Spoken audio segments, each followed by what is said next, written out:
एक बार की बात है, ढोलकपुर साम्राज्य में एक प्रसिद्ध ऋषि रहते थे। वे लोगों के भाग्य बताने के लिए जाने जाते थे। ढोलकपुर साम्राज्य में हर कोई उनके बारे में और उनके भाग्य बताने के कौशल के बारे में जानता था।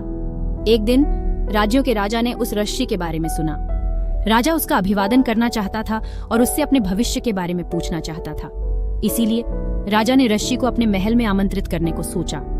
राजा ने अपने सैनिकों को ऋषि को आमंत्रित करने के लिए कहा। सिपाही ऋषि के पास गए और ऋषि को अपने महल में राजा के निमंत्रण के बारे में बताया। ऋषि उनके साथ महल में जाने के लिए तैयार हो गया। जब ऋषि आए तो राजा ने उसका अभिवादन किया और उन्हें अपने दरबार में बैठने के लिए कहा।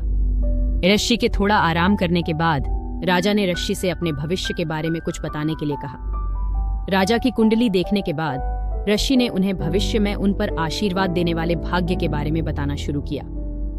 राजा अपने भविष्यवाणी में सभी अच्छी बातों को सुनकर बहुत खुश हुए और ऋषि को उसके द्वारा की गई भविष्यवाणी में हर अच्छी बातों के लिए राजा सोने और चांदी से ऋषि को पुरस्कृत किया। अब राजा ने ऋषि से अपनी दुर्भाग्य के बारे में बताने के लिए कहा। ऋषि उनके दुर्भाग्य के बारे में बताना शुरू किया।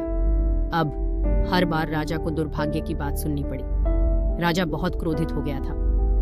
एक समय तो उन्हें इतना गुस्सा आया कि उन्होंने ऋषि पर चिल्लाते हुए कहा, रुको, इतनी बेहुदा बात करने की तुम्हारी हिम्मत कैसे हुई?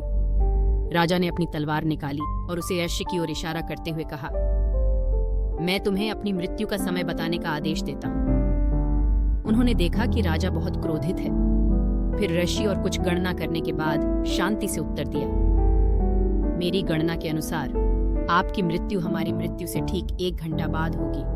राजा यह सुनकर दंग रह गया और उसे अपनी गलती का एहसास हुआ। उसने अपने दुर्व्यवहार पर शर्मिंदा महसूस किया और ऋषि को अधिक से अधिक धन देकर घर भेज दिया।